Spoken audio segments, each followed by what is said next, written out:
We won't recite the entire history of Richelle Mead here. We will point out that the Glittering Court began last year. The three young women looking to sort of rebuild their place in the world, get a better life, end up moving to the new colonies. Along the way, you might start to discover that history's not quite the way you remember it. And each of the girls more or less tells one story, and Adelaide was book one, right?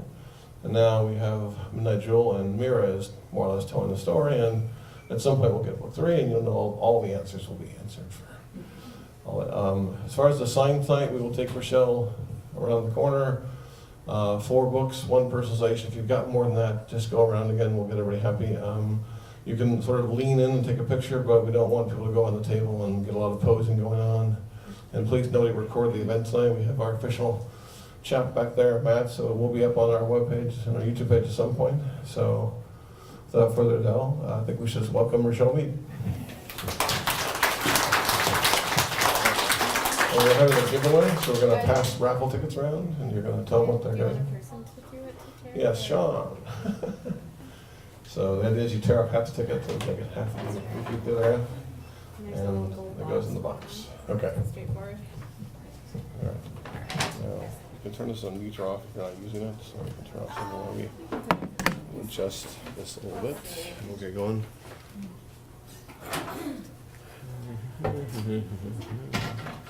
Let's try about like that. And what you find to it. Did you just take a ticket for yourself? The numbers have to run off. You should take a ticket for yourself. Look at this guy. Yeah, Sean, you want that, right? Aww. He's so cute. Like, he's got this collar. I can't decide if it's like slicker up 80s style or like down. Thank you. I don't know. He's cute. Okay. All right. Yeah, I got a whole bunch of these. If you followed me on social media, I've got a whole bunch of different ones. I got the werewolf at home and a couple others. And I'm hiding them. My kids don't know that there's this little stash of cuddly guys, or they might never actually leave my house. So I have to smuggle them out each time to a signing. So yeah, thank you guys for coming out. I have heard and experienced that traffic is pretty terrible tonight. Everywhere I've been, I was in Issaquah earlier, and then driving into Seattle, it's bad. So if you fought it, thank you. I see like the familiar crowd. Thank you for that, for coming back and hearing my jokes. Maybe I've got new ones, maybe not. We'll see.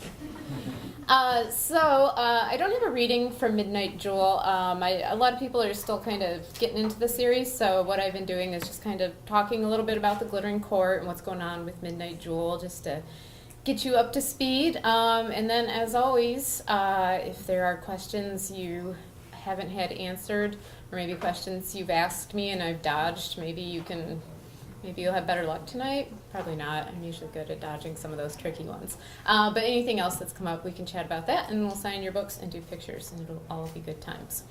So, Midnight Jewel is number 2 in the Glittering Court series. Glittering Court is a fantasy trilogy that's set in this made-up world that looks, parts of it kind of resemble colonial America, some of it Age of Exploration Europe, a lot of things just kind of mixed up in a fun way. Some of the resemblances to America throw people off. I've seen people online posting that it's historical, and I'm so afraid that someone on an American history test is going to write down some of my made-up cities, and they're going to be like, no, I read it in a book. And so I just want everyone to know it is fantasy, even though there are similarities. It does follow up on one thing that did actually happen in American history, which was in the early founding of the colonies, men outnumbered women 3-to-1. And so there was kind of a demand for wives. And some people actually did try to make a business out of this. They'd bring girls over and try to sell them off for tobacco, which is just odd and frightening. And so my series has a much more polished version of that, which is these girls in the old world are taken from humble backgrounds, raised up kind of through a finishing school so that they can get some culture, and then off they go to the new world, hopefully to do a little better than being sold off for tobacco, but making matches with up-and-coming men as well. So it should be all nice and neat, almost an arranged marriage style, but of course things go awry, the girls start having their own ideas, and so it goes from there. And a couple of things I love about the series, I wanted to do tough girls that aren't necessarily in leather out there kicking ass, which I do like, as you know from my other books, but I like girls who can go out in ball gowns and still kick ass either mentally or physically if need be. You can do it in a ball gown, it's possible. But I think strength comes not just from your ability to be in a fist fight, but in your convictions and your love for others. And so there's just a lot of that in the book. And it's also a lot of fun because the books are not sequential. They happen along the same timeline. They are not a scene-by-scene replay, so it's not like the identical material, but they are sort of happening at the same point in time. So if you were wondering what was going on with this girl or this one, when you get to the next book, you can be like, oh, that's why she was climbing out the window. It makes total sense now. So it's kind of fun that way. You could also read them out of order as a result because each book is kind of its own complete story. And that brings us to Midnight Jewel, which is Mira's story. Mira comes from a country that has been ravaged by civil war. She's kind of hoping for a new, better life in the world, something at peace. She also wants to find her brother who's gone on ahead of her, and he's sort of like an indentured servant. And so she really wants it to sort of be subdued and quiet, and she's ready. She'll go to the parties and put on the shoes. But she ends up getting involved with some vigilantes who are out there trying to help the oppressed at night. So she goes out in a mask and fights evil in the streets, which is always fun. And then she also gets involved with a spy who is complicated and abrasive, but sexy and compelling too. It's so hard. You know how it goes, right? But no, they have this fun dysfunctional sort of interaction, which is my favorite thing to write. So they are a lot of fun. She is tough, but she has a lot of things to work out too, as do we all. So, excuse me. So that is Midnight Jewel, and that is my pitch on the series. Hopefully you guys already know all this. I'm sure you got Midnight Jewel this morning and have already read it, and I'm just telling you things you already know. But as I said, we can open up for questions now, other things, Glittering Court, Vampire Academy, anything you want. We can chat for a bit, because here I am. Yes? I saw you 2 years ago and you said you did have another Age of X book. Is that coming out anytime soon? Oh, you are on it. I was in Phoenix last night. Hold on, I'm going to spill this. I can tell. I was in Phoenix last night and I was like bracing for the Age of X question because like I'm asked daily online about this. Nobody asked it, and then you come straight out the gates with it here. I'm a jerk, I'm sorry. No, I've been ready. I deserve it. Yes, there is a third Age of X book coming eventually someday. It'll probably be self-published, which is good and bad because it's like, oh, now I have time to work on it, and when I don't actually have someone beating me down with a deadline, it doesn't always happen. But there have been other things going on. I have contracts to do first because publishers frown on you not writing the books they've already paid you for. So I got to knock out those first, and then I've had of course my kids and some health stuff. But I think Age of X3. I'm hoping I would love the end of this year or early next year. I will keep you guys posted. The instant I know something, it'll go out on social media. Is there still a TV series looking at it? You said that last time I saw you. The options were sold. The film options were sold for Age of X. And I don't want to drag you down more because I know you're already bummed about book 3. They still hold the rights, but like the guy who bought them, like the company, who was so he was like, I love this. I can't wait to develop this. But he left the company, and so I'm not really sure if anyone's working on it now or likes it. So I don't know. See. Oh, no, we're off to such a sad start. I'm sorry. I'm sure something good's coming along. I don't want you to leave here on a down note. Someone ask something happy. Mm-hmm. Since you enjoy writing kick-ass women so much, and you have 2 sons, what books do you have him read or have them read? And also, should I read the books your Glittering Court concurrently?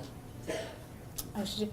Oh, that's interesting. No, don't read the Glittering Court concurrently, because I think I think that would be too disconcerting, because even though, like, from start to finish, it's the same space and time, like, in one book, this 2-week period may be one chapter, or it may be 3 chapters in another. I think that would just be confusing. So read them one at a time, any order.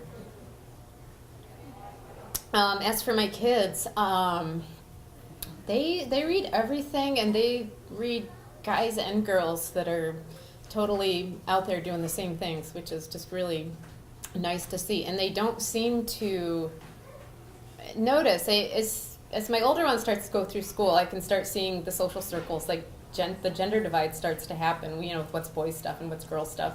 But they haven't been too affected. So he reads The Princess in Black. If you have younger grade school kids, I can't recommend that enough. It's fantastic. He loves Star Wars, and after BB-8, Rey is his favorite character. So, it's almost just normal. I can't even call out like, oh, here's these special girls he likes. Like, to him, they're just like, they're the same as the other male characters that he reads about. So I hope that stays.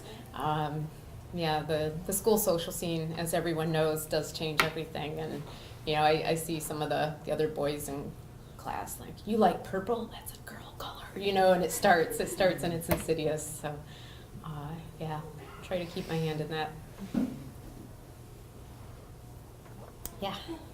The Glittering Court happens along kind of the same timeline, so how did you decide which books to write first? How did I decide which books to write first? That's a good question. I think I conceived of Adelaide's first, so that was just by default how she became the first book. And it really was touch and go between Mira and Tamsin who would get the second book. And I think I was gunning for Tamsin for a while, and I do not have a good answer as to why I flipped on that. I'm not really sure, and I feel lame when I don't say. I need to start making up answers. I hate to tell you this. There are a lot of authors out there, when they have some really cool answer for a standard question, a lot of them have made it up. I know people who've done this. Like, they're like, well, I dreamed that, and it was amazing one day, and it came to me, and it's not true. So I need to start making up cool answers for everybody. But yeah, I'm not sure where it came from.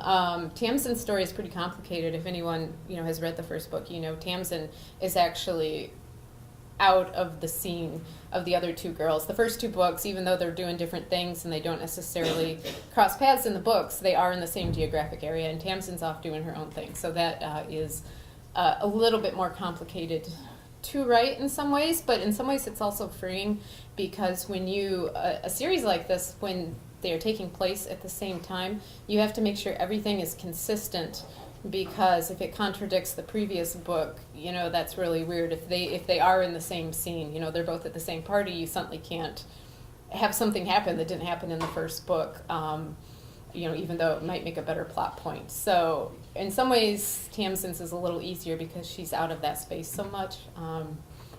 But yeah, I'm working on that now, and it's fun and it's tricky, but it's cool. Dwayne, do you have a question? What's that? Writing them by height. The height of the girls? Yeah. I don't know. I didn't think about that. Adelaide is the shortest, so that would make sense that she is the first, but I couldn't tell you the other 2. Okay. So, how is it different, writing in a made-up world versus, sticking, vampires into the real world? For the most part, it's harder, because you have to build all the stuff that we take for granted in our world. At the same time, if there's some things you want to blur, you can do that. And certainly using this faux historical world, that's really great, because I don't even have to adhere to history, and I can just change things. But there's so much you've got to lay out. I have these really terrible maps that I've drawn of the world just to keep it straight for me, and I have to list the cities and where and there's a lot more to do in a world like that. And I always have a million ideas cooking in the back of my head, which probably concerns the Age of X3 people, because they're like, no, don't think about something else, work on that. But I've had this epic fantasy idea in my head, and the world is so complex, and I think it would be amazing, but it's almost daunting, because it's it would take me months just to flesh it out.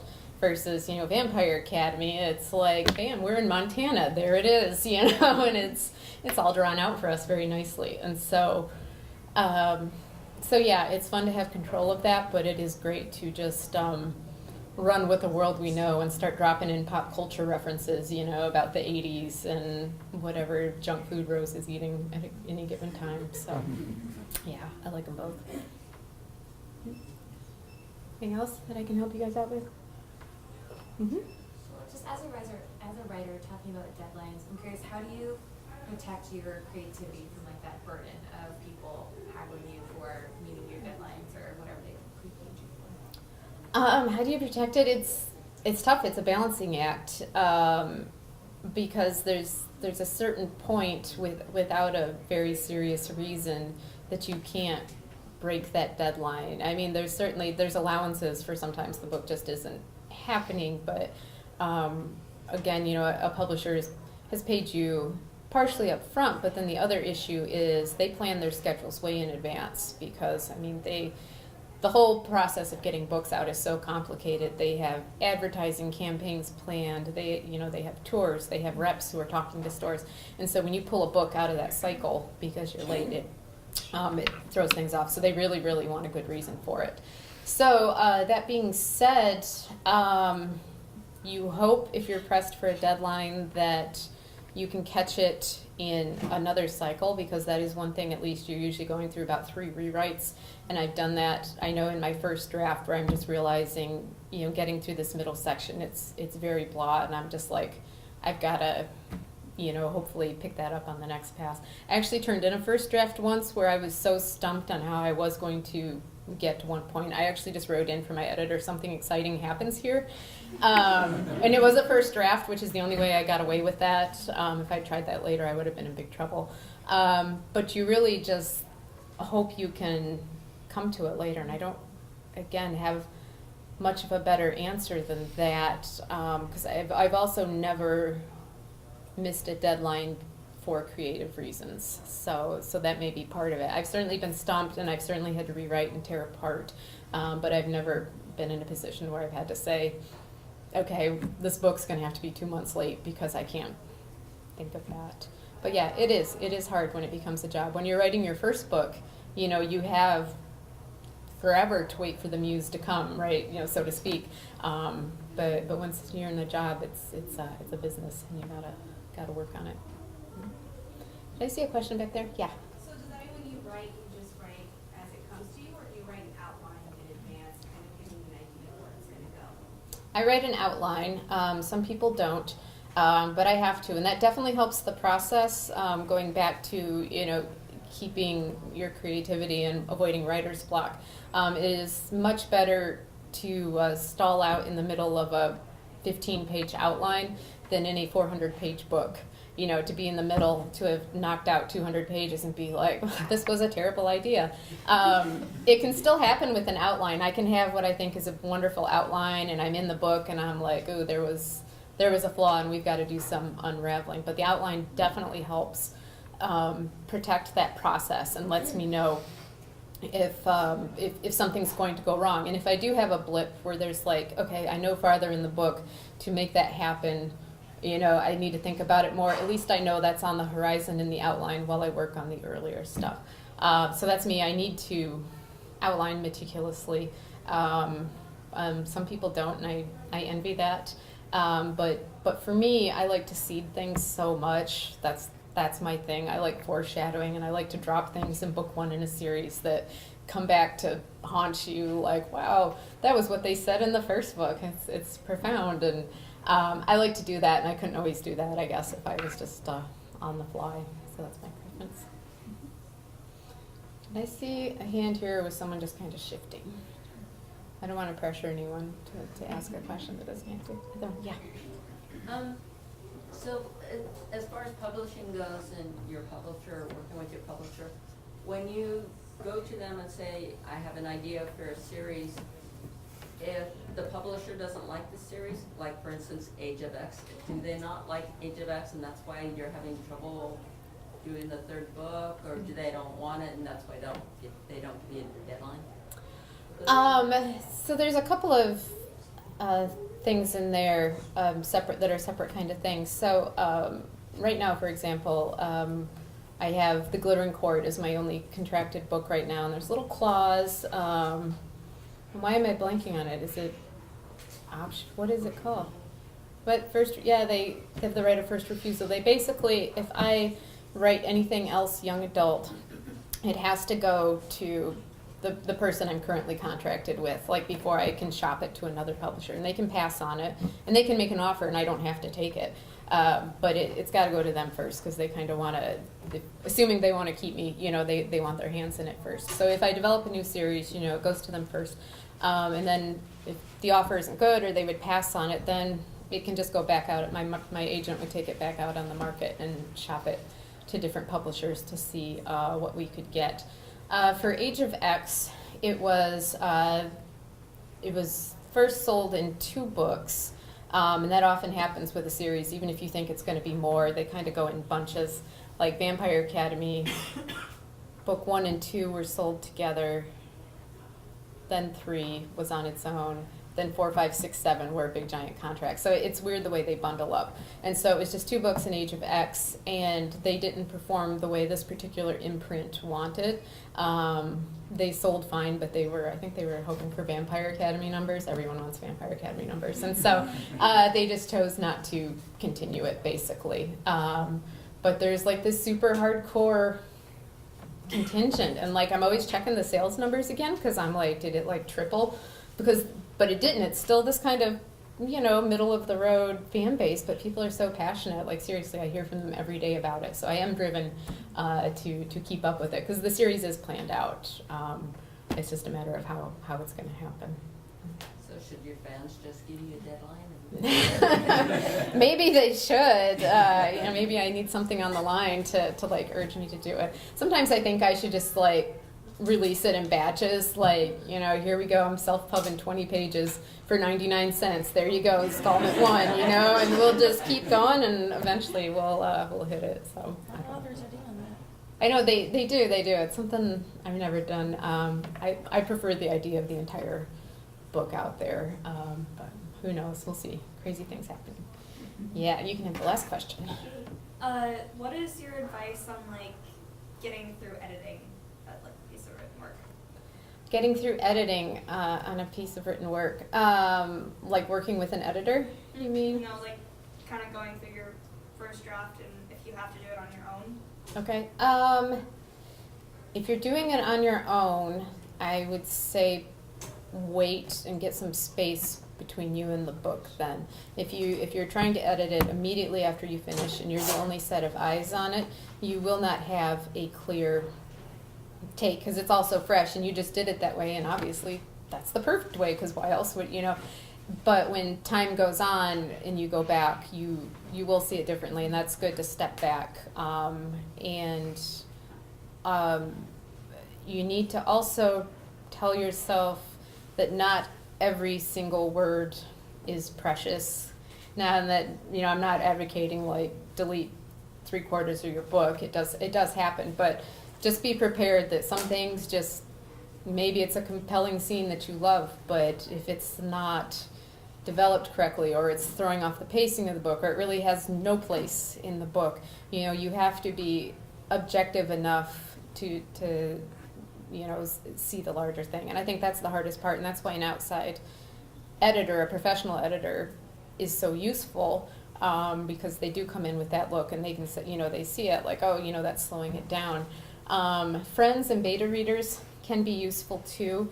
The thing to be careful though with people is not to take them, it sounds weird, I'm saying that don't take them too seriously. I don't mean it in the way that sounds, but if a friend says that's terrible, you have a tendency to be like, oh, it is terrible. Or if they say there's nothing wrong with this book, it's the best thing ever, you're like, yeah, thanks, Mom.